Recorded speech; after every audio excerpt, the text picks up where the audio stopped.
या ब्लॉग मध्ये आपल्याला साथ देणारा आपला एक नंबरचा व्हिडिओग्राफर एडिटर प्रणव. काय म्हणायचं तुम्हाला?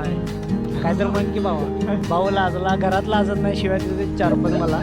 ज्यावेळेस त्याचं औरंगजेबचं त्याचं भांडण झालं त्यावेळेस औरंगजेबचा मुलगा संभाजीराजांना भेटायला आलता. आणि हे दादा या गडाची देखभाल करणारे किल्लेदार आहेत, ऑफिशियल किल्लेदार आपण म्हणू शकतो.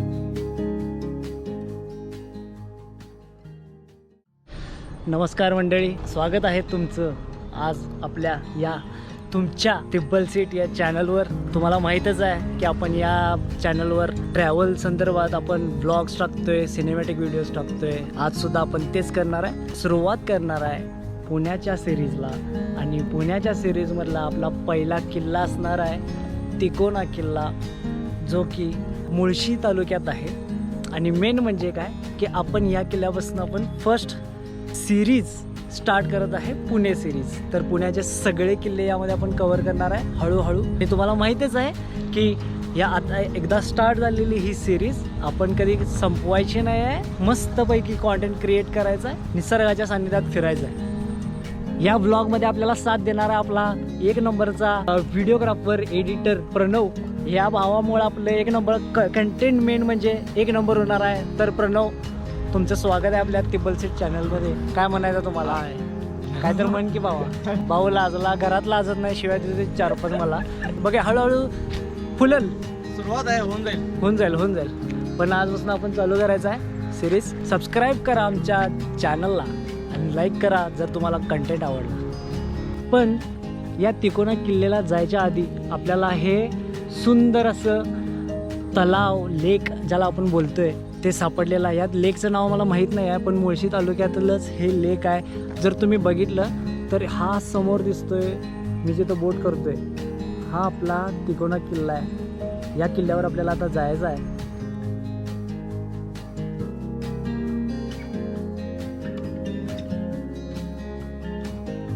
मामांनी सुरुवातीलाच आपल्याला गडाबद्दलची बरीचशी माहिती सांगितलेली आहे. अशी माणसं भेटतात ज्यामुळं आपल्याला थोडीफार लोकांकडून इन्फॉर्मेशन भेटते, तीच आपल्याला पुढे जाऊन काम येतं. तर आपण बघूया की मामांनी काय काय सांगितलेलं आहे.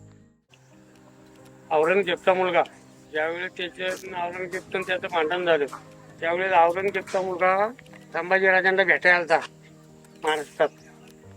त्यावेळेस तो आपल्या या किल्ल्यावर गडावर राहिला.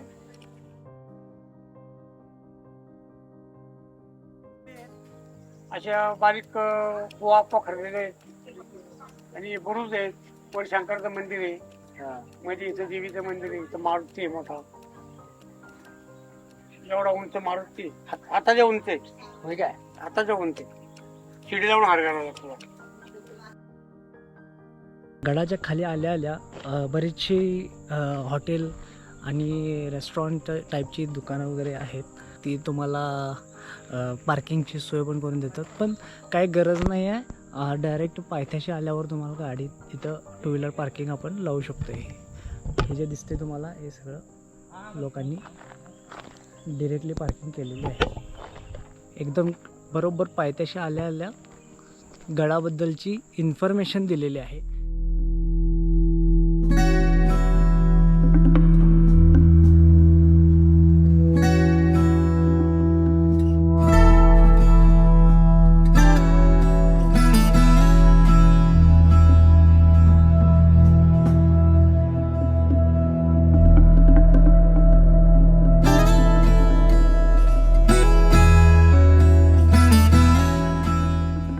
तसा वाटतोय तसा हा किल्ला नाही आहे. पूर्णपणे स्ट्रेट असा हा किल्ला आहे आणि ट्रेक करण्यासाठी फक्त नाममात्र पायऱ्या दिलेल्या आहेत, जे की जर तुम्ही फर्स्ट टाइम बिगिनर असाल ना तर तुमच्यासाठी हे अवघड जाणार आहे.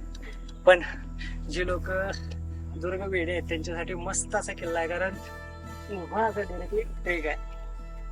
ट्रेक आता म्हणता येणार नाही कारण पायऱ्या दिलेल्या आहेत, त्यामुळे डिरेक्टली तुम्ही वर येऊ शकता.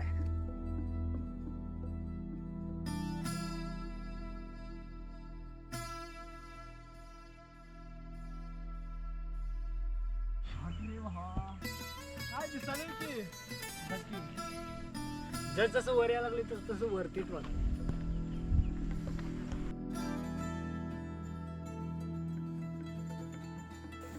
जसं जसं आपण किल्ल्याच्या टोकाशी येतोय तसं आपल्याला वरतीच वाटायला लागले की आपण या ट्रेकला आलोय.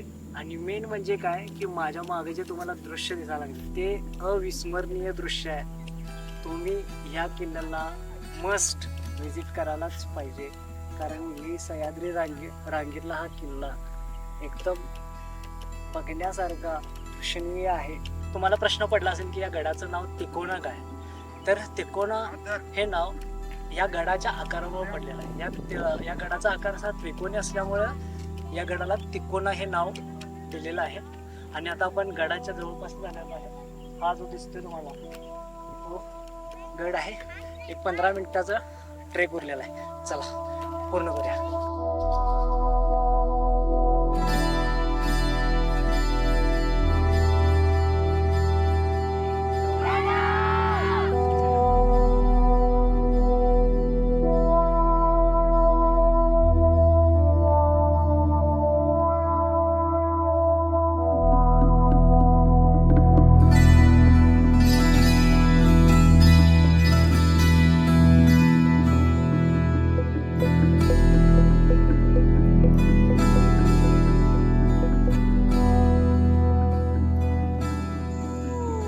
आता जो आपण बघतोय तो आहे चुन्याचा घाणा.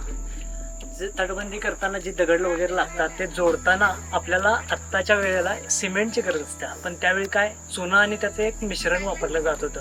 त्यामध्ये गूळ, चुना आणि बरेचसे पदार्थ वापरले जात होते. तर ते बनवण्यासाठी चुना हे करण्यासाठी हे चुन्याचा घाणा वापरत होते. तर हा त्यावेळेचा घाणा आहे. या चाकाला बैलासोबत बांधलं जात होतं आणि बैल हे चाक असे ओढत होते. त्यामुळे काय होत होतं तर तो चुरला जात होता. ते जे चाक आहे ते डिरेक्टली बैलांशी बांधलं होतं.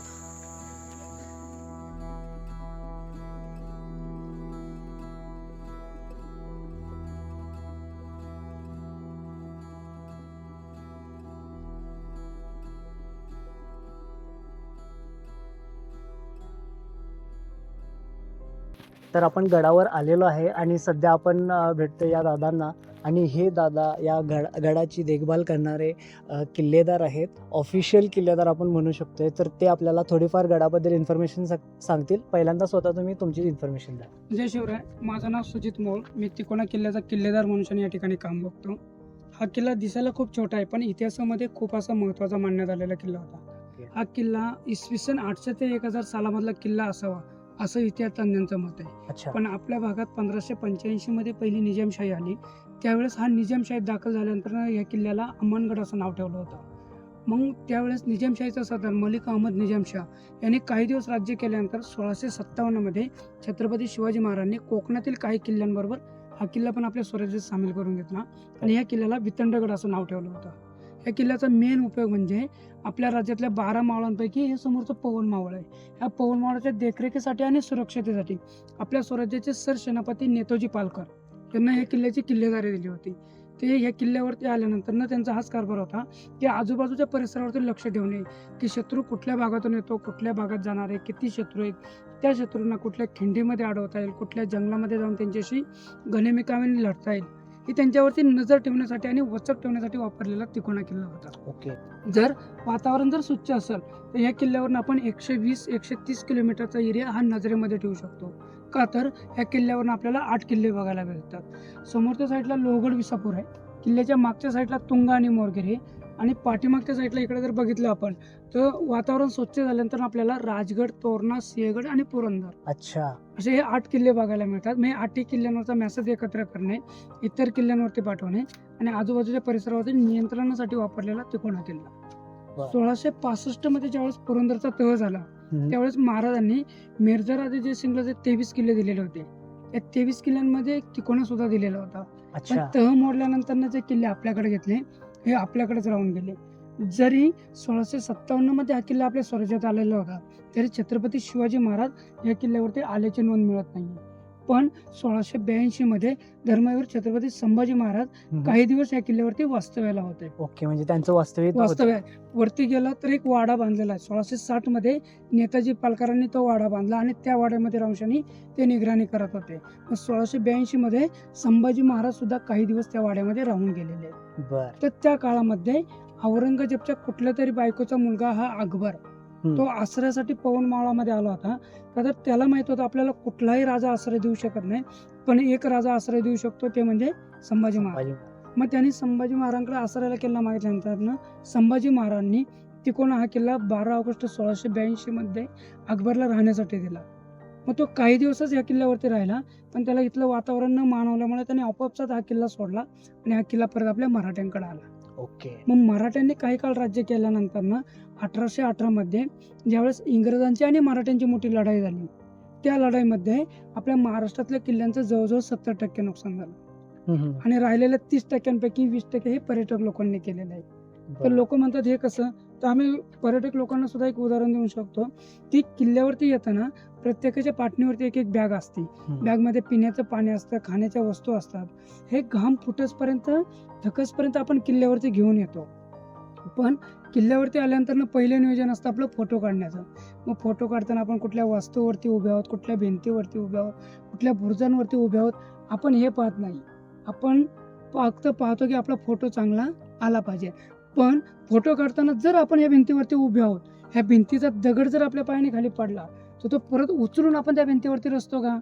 नाही. पण त्याच्या शेजारचा जर ढिल्ला झालेला असला तर तो पाडण्यात पटायत झालेला होता. असं फोटो काढण्याच्या नादांमध्ये गडांवरचा एक एक दगड पाडून शनी गडांवरच्या वस्तू आपणच जमीनदोस्त केलेल्या आहेत. फोटो वगैरे आल्यानंतर किल्ला फिरतो, किल्ल्यावरती कुठेतरी झाड बघतो, झाडाच्या सावलीखाली जेवणाच्या तयारीसाठी बसतो. जे काय बॅगमधलं आणलेलं आहे सगळं पुढं काढतो. पण जेवण झाल्यानंतर जी पाण्याची बाटली भरलेली 1 किलो वजन आपण घाम फुटसपर्यंत वरती आणलेलं असतं, पण तीच रिकामी आली का क्रॅश करतो आणि किल्ल्यावरती फेकून देतो. प्लास्टिक, पत्रावळ्या, रॅपर्स हे जे काय आहे हे किल्ल्याच्या कुठेतरी कोपऱ्यामध्ये फेकतो आणि किल्ला उतरण्याच्या पाठीमागे लागतो. मग आम्ही एक लोकांना अशी विनंती करतो, जर तुम्ही किल्ल्यावरती येताना जर 1 किलो वजन आणू शकता तर रिकामा झालेलं 25 ग्राम खाली काय घेऊन जाऊ शकता? जर पाण्याच्या बाटलीच्या ऐवजी आपण घरनं स्टीलचा ग्लास आणला तर तो किल्ल्यावरती फेकतो का? नाही. का तर आपल्याला माहिती आहे तो जर किल्ल्यावरती फेकला तर घरी संध्याकाळी जेवण मिळणार नाही. मग जशी आपण आपापल्या वस्तूंची काळजी घेतो तशी आपण गडकिल्ल्यांची काळजी घेतली पाहिजे. का तर ज्यांनी रक्ताचं पाणी करून शनी एवढे मोठे गडकिल्ले बांधले, इतिहास घडवला, असं आपण गडकिल्ले बांधू शकत नाही किंवा इतिहासही घडू शकत नाही. पण आहे हे जतन करण्याचा प्रयत्न नक्कीच करू शकतो. का तर आज आपण गडकिल्ले बघितलेले आहेत, आपल्या पुढच्या पिढीला बघायला मिळतील का नाही याचा आजही भरोसा नाही. का तर आज जर बघितलं तर आपल्या महाराष्ट्रातल्या किल्ल्यांची पूर्ण बिकट अवस्था झालेली. तर हे किल्ले वाचवण्याचा प्रयत्न, महाराजांचा इतिहास हा चिरंकाळ टिकवण्याचा प्रयत्न मी या ठिकाणी करतोय. तर माझी सगळ्यांना एक विनंती आहे की आपणही कुठल्या गडकिल्ल्यांवरती गेला तर आपलाही कुठला गैरप्रकार होणार नाही, गडावरती कचरा होणार नाही किंवा आपल्यामुळे गडाचं कुठलंही नुकसान होणार नाही, एवढी सगळ्यांनी काळजी घ्यायची.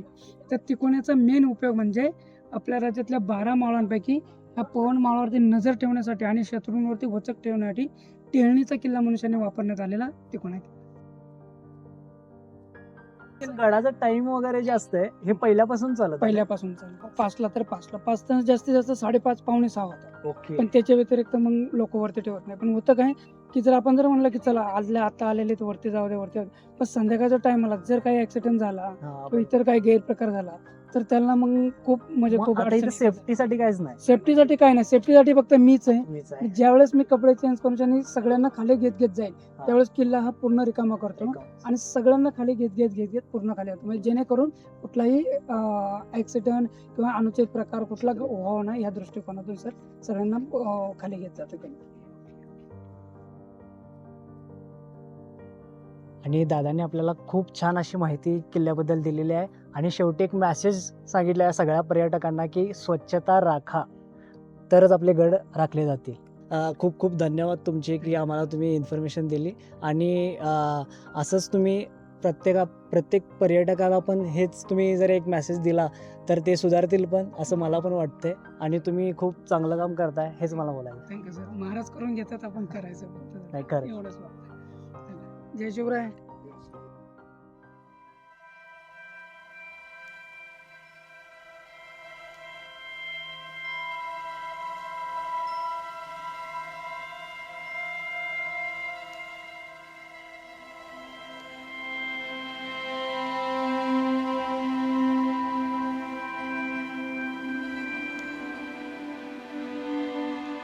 आणि हा आपला तिकोण्याचा व्लॉग इथंच संपत आहे. तुम्ही जर बघितलं असाल बऱ्याच लोकांकडून आपली वेगवेगळी इन्फॉर्मेशन मिळाली आणि ते आता तुम्ही या ब्लॉगमध्ये बघितलेलंच असणार आहे. पण असाच काही वेगवेगळ्या किल्ल्यांवर आपण आता ट्रेक करायला चालू करणार आहे आणि तुम्हाला आवडेल ही सिरीज पुण्याची. आपल्या चॅनलला सबस्क्राईब करा, लाईक करा, शेअर करा आणि बघत राहा तिब्बल सीट.